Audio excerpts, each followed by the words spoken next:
ఓం శాంతి. ఓం శాంతి. అందరూ బాబా స్మృతిలో ఉన్నారా? ఈరోజు శివబాబా చెప్పిన ఇంపార్టెంట్ పాయింట్స్. రావణుని తలను ఎక్కువగా చూపిస్తారు ఎందుకని? రావణుని తలను ఎక్కువగా చూపిస్తారు ఎందుకని? జవాబు, ఎందుకంటే మాయాశక్తి అయిన రావణుడు మొదటగా బుద్ధినే అలజడిలోకి తీసుకొస్తాడు. మాయాశక్తి, రావణుడు అంటే మాయ.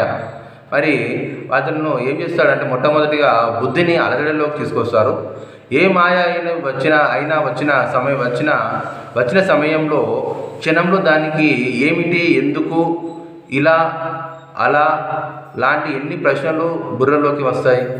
ఒకదాన్ని కత్తిరిస్తే ఇంకొకటి వస్తుంది. ఒకే సమయంలో 10 విషయాలు బుద్ధిలోకి వెంబడే వచ్చేస్తాయి. మరి ఒక విషయానికి 10 తలలు వచ్చేసాయి కదా.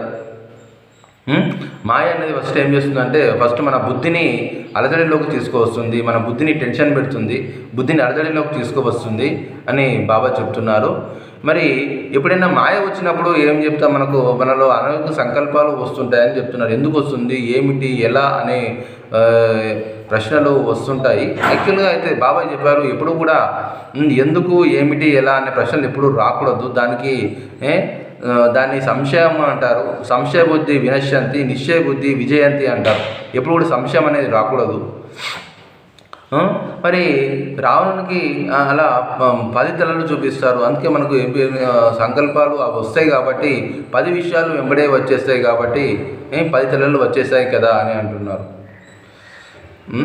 సంకల్పాలు ఎక్కువ నడుస్తున్నాయి, ప్రశ్నలు ఎక్కువగా వస్తున్నాయి మధ్యలో, అందుకనే ఆ విధంగా చూపించారు. మాయ యొక్క 5 వికారాలు, మాయ యొక్క స్త్రీలో ఉన్న 5 వికారాలు అవన్నీ, మరియు పురుషుల్లో ఉన్న 5 వికారాలు.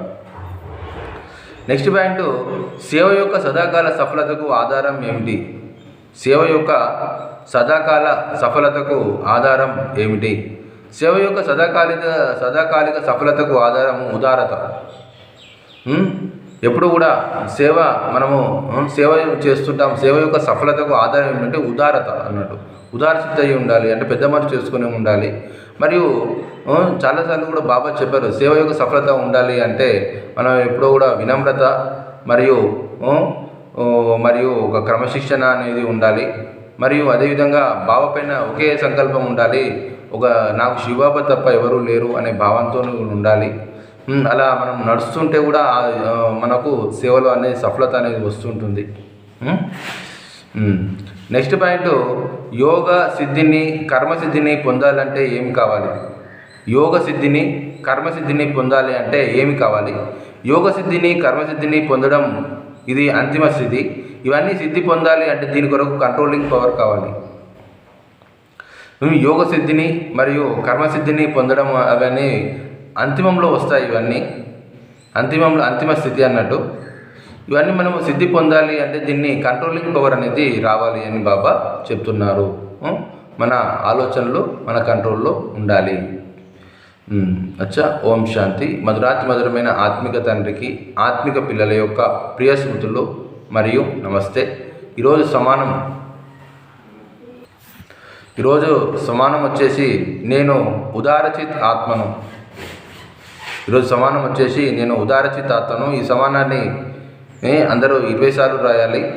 మరియు రోజంతా ఈ సమానంలో ఉండాలి. మరియు చాట్ మార్కులు కూడా నిజాయితీ మార్కులు వేసుకోండి. ఓం శాంతి.